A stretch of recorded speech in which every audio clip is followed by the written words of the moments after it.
Hello everyone. आज का अपना टॉपिक है इंट्रोडक्शन टू पार्टनरशिप फॉर्म, जिसके अंतर्गत अपने पढ़ रहे हैं इंटरेस्ट ऑन पार्टनर्स कैपिटल, साझेदारों की पूंजी पर ब्याज। इसमें सबसे पहले हमने जानेंगे पूंजी पर ब्याज क्या होता है। पूंजी पर ब्याज साझेदारों द्वारा फर्म में लगाई गई पूंजी पर लाभ विभाजन अनुपात के अतिरिक्त दिया जाता है। यह निर्धारित दर पर दिया जाता है उस पूंजी पर जितने समय के लिए पूंजी व्यवसाय में प्रयोग की गई है। पूंजी पर ब्याज की गणना ओपनिंग कैपिटल पर तय दर के हिसाब से की जाती है, यानी प्रारंभिक पूंजी पर ही पूंजी पर ब्याज दिया जाता है। साझेदारी संलेख यानी पार्टनरशिप डीड में स्पष्टतः उल्लेख होने पर ही पूंजी पर ब्याज दिया जाता है। यदि वर्ष के दौरान अतिरिक्त पूंजी यानी एडिशनल कैपिटल लगाई जाती है तो उस पर उसकी समय अवधि के अनुसार ब्याज की गणना की जाएगी। साझेदार द्वारा वर्ष के दौरान अतिरिक्त पूंजी एडिशनल कैपिटल लगाई गई है या पूंजी निकाली गई है तो पूंजी पर ब्याज की गणना गुणनफल विधि यानी प्रोडक्ट मेथड से की जा सकती है, जिसका फॉर्मूला आपके सामने है। Interest on capital is equal to total of products into rate by 100 into 12।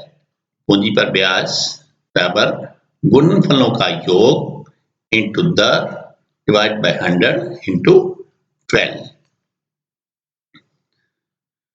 पूंजी पर ब्याज की गणना संबंधी निम्न प्रावधान है जो कि अपने को मालूम होने चाहिए।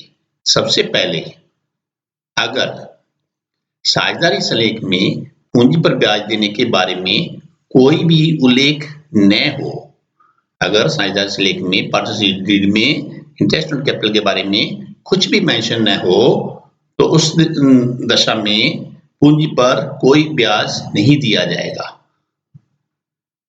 पूंजी पर ब्याज बिल्कुल नहीं दिया जाएगा अगर साझेदारी संलेख में इसके बारे में कोई उल्लेख न हो। सेकंड पॉइंट है, जबकि साझेदार संलेख में पूंजी पर ब्याज देने का उल्लेख तो है, किंतु यह स्पष्ट नहीं है कि पूंजी पर ब्याज लाभों पर बराबर चार्ज ऑन प्रॉफिट माना जाएगा या लाभों का नियोजन माना जाएगा। इस स्थिति में पूंजी पर ब्याज तभी दिया जाएगा जबकि फर्म में लाभ हो। इसमें निम्न 3 परिस्थितियां हो सकती हैं। फर्म में लाभ होने पर ही पूंजी पर ब्याज दिया जाएगा, जिसमें 3 स्थितियां। पहली है हानि की दशा में। अगर फर्म में हानि है तो पूंजी पर ब्याज नहीं दिया जाएगा। यदि फर्म के लाभ ब्याज देने से पूर्व ब्याज के बराबर हैं अथवा ब्याज से अधिक हैं तो पूंजी पर पूरा ब्याज दिया जाएगा। लेकिन नंबर 3, यदि फर्म का लाभ ब्याज देने से पूर्व ब्याज से कम हो, इस दशा में लाभों को पूंजी पर ब्याज के अनुपात में बांट दिया जाएगा। थर्ड पॉइंट, जबकि साझेदारी संलेख में पूंजी पर ब्याज को लाभों पर प्रभार मानने का उल्लेख हो, यानी चार्ज अगेंस्ट प्रॉफिट हो, तो इस दशा में फर्म को चाहे लाभ हो अथवा हानि, पूंजी पर ब्याज दिया जाएगा। वह लेखा लाभ हानि खाते में डेबिट में होगा। इसके अलावा एक चीज और जाननी आवश्यक है, अगर फर्म को अपर्याप्त लाभ होने की स्थिति में पूंजी पर ब्याज की गणना कैसे की जाएगी। ऐसा संभव है कि फर्म के लाभ साझेदारों को देय पूंजी पर ब्याज की राशि से कम हो, यानी जितनी पूंजी पर ब्याज की राशि बनती है उससे फर्म के लाभ कम हो। तो ऐसी स्थिति में पहले साझेदारों को देय पूंजी पर ब्याज की गणना की जाती है, फिर लाभों को पूंजी पर ब्याज के अनुपात में साझेदारों में बांट दिया जाता है। और अगर पूंजी पर ब्याज के अलावा साझेदार को वेतन या कमीशन भी दिया जाना है और फर्म के लाभ अपर्याप्त हैं, इनएडिक्वेट है, तो साझेदार को देय कुल राशि, चाहे वह पूंजी पर ब्याज हो या सैलरी या कमीशन आदि हो, उसकी गणना की जाती है और इसी अनुपात में लाभों का बंटवारा किया जाता है, न कि लाभ-हानि अनुपात में। इसे हम विभिन्न उदाहरण से समझेंगे। उदाहरण आपके सामने है। एक्स और वाई साझेदार हैं जिनका लाभ विभाजन अनुपात 3:2 है तथा पूंजी क्रमशः 2 लाख तथा 1 लाख है। दोनों का लाभ विभाजन अनुपात दे रखा है 3:2, उनकी पूंजी दे रखी है 2 लाख और 1 लाख। निम्न दशाओं में लाभ का विभाजन दिखाइए। ये 5 पॉइंट्स हैं, अलग-अलग क्वेश्चन है, इसको 5 तरह से हल करना है। पहला पॉइंट, यदि साझेदारी संलेख में पूंजी पर ब्याज के संबंध में कोई प्रावधान नहीं है तथा वर्ष के लाभ 60,000 है। इसमें क्लियर है, साझेदारी संलेख में कोई ऐसा प्रावधान नहीं है पूंजी पर ब्याज देने के लिए और वर्ष भर के लाभ 60,000 हैं।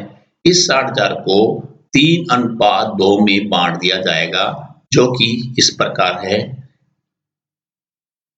फर्स्ट में P&L एप्रोप्रिएशन अकाउंट, इसकी क्रेडिट साइड में लिखा जाएगा जो फर्म के लाभ हैं बाय P&L अकाउंट 60,000 और इसको बांट दिया 3:2 में two partner capital account profit X 36,000 Y 24,000। ये है 3:2 में बांटा गया है।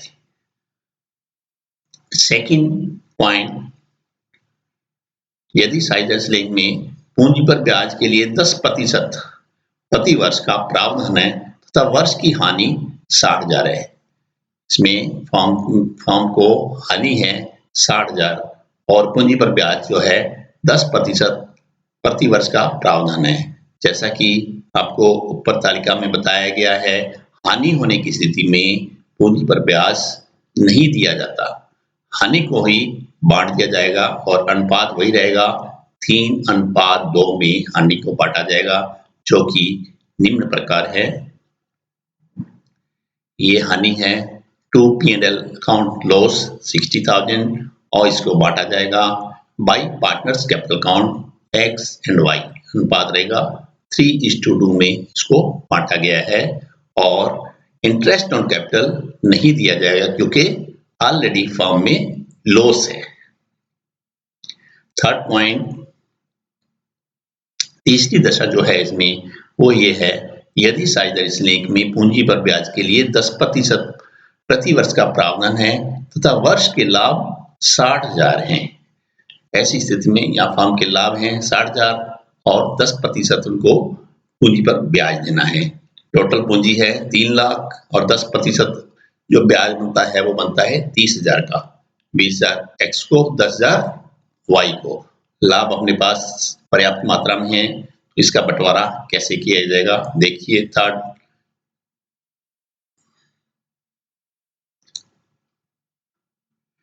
बाई P&L अकाउंट 60,000 जो फर्म को लाभ दिए हुए हैं और टू इंटरेस्ट ऑन कैपिटल, उनकी कैपिटल पर इंटरेस्ट की कैलकुलेशन की गई है।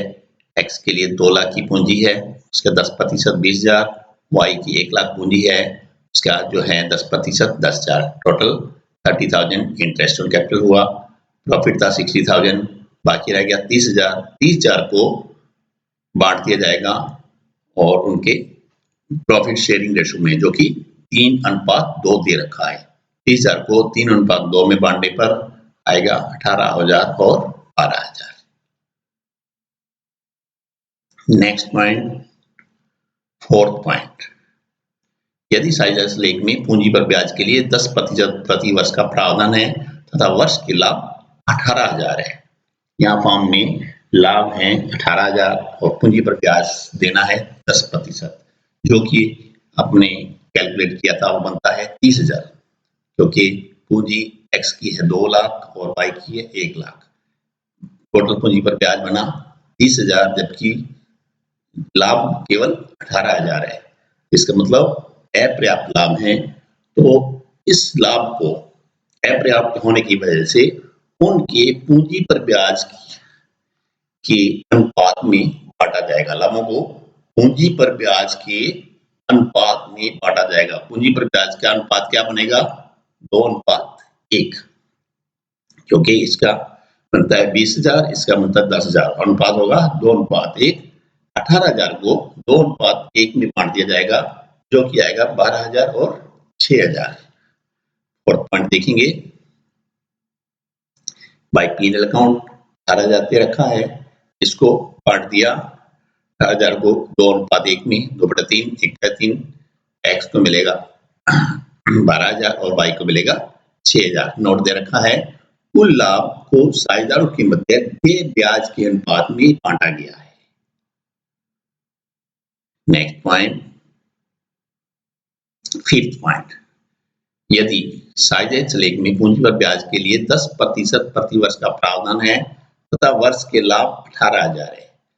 वर्ष के लाभ तो 18,000 ही है और पूंजी पर ब्याज 10% का प्रावधान है, लेकिन इसमें एक पॉइंट दे रखा है, पूंजी पर ब्याज को लाभों का प्रभार माना गया है, यानी चार्ज ऑन प्रॉफिट माना गया है केवल 5वीं दशा में। तो जब चार्ज ऑन प्रॉफिट यानी लाभों पर प्रभार माना जाता है तो ऐसी स्थिति में पूंजी पर ब्याज दिया जाएगा, चाहे फर्म में लाभ हो, चाहे अपर्याप्त हो, चाहे हानि हो, पूंजी पर ब्याज अवश्य दिया जाएगा अगर इसे लाभों का प्रभार माना गया है। सबसे पहले अपने इसको पूंजी पर ब्याज दिया जाएगा और लाभ है 18,000। देखते हैं 5वें पॉइंट में, profit loss appropriation account by profit for the year, जो बता रखा है क्वेश्चन में 18,000, और इंटरेस्ट ऑन कैपिटल दिया जाएगा पूरे का पूरा, X के लिए 20,000, Y के लिए 10,000, 10% की दर से उनकी पूंजी पर 30,000, दोनों पक्ष का योग लगाया जाएगा। अब पूंजी पर ब्याज लगाने के बाद फर्म में लॉस हो रहा है 30,000 माइनस 18,000, बाकी जो 12,000 बचा है वो पार्टनर कैपिटल अकाउंट में लॉस को ट्रांसफर किया जाएगा उसी अनुपात में, प्रॉफिट शेयरिंग रेशो में 3:2 में। 30,000 माइनस 18,000 12,000 हुआ, 12,000 को 3:2 में बांटा गया, तो ये आया 7,200, 4,800। नोट में भी बता रखा है, पूंजी पर ब्याज लाभों का प्रभार माना गया है, अतः लाभ हानि खाते में पूंजी पर ब्याज दिखाया गया है। तो इस प्रकार इसका पूंजी पर ब्याज जो है नियमानुसार बांटा गया है। इस क्वेश्चन में उम्मीद है आपको समझ में आ गया होगा। एक बार पुनः प्रावधान समझ लीजिए, जब साझेदारी लेख में पूंजी पर ब्याज देने के बारे में कोई उल्लेख न हो तो ऐसी दशा में पूंजी पर ब्याज नहीं दिया जाता है। और थर्ड पॉइंट, अगर इसको जबकि साझेदारी लेख में पूंजी पर ब्याज को लाभों पर प्रभार मानने का उल्लेख हो, ऐसी स्थिति में फर्म को चाहे लाभ हो अथवा हानि, पूंजी पर ब्याज पूरे का पूरा दिया जाएगा और लेखा P&L अकाउंट में किया जाएगा। ये पॉइंट दूसरा पॉइंट है, जबकि साझेदारी लेख में पूंजी पर ब्याज देने का उल्लेख तो है किंतु यह स्पष्ट नहीं है कि पूंजी पर ब्याज लाभों का प्रभार माना जाएगा या लाभों का नियोजन माना जाएगा। इसमें 3 कंडीशन होती हैं। हानि की दशा में पूंजी पर ब्याज नहीं दिया जाता, और लाभ अगर ब्याज देने से पूर्व ब्याज के बराबर अथवा अधिक है तो पूंजी पर पूरा ब्याज दिया जाएगा, लेकिन अगर फर्म के लाभ ब्याज देने से पूर्व ब्याज से कम हो तो इस दशा में लाभों को पूंजी पर ब्याज के अनुपात में बांटा जाएगा। Thanks for watching the video.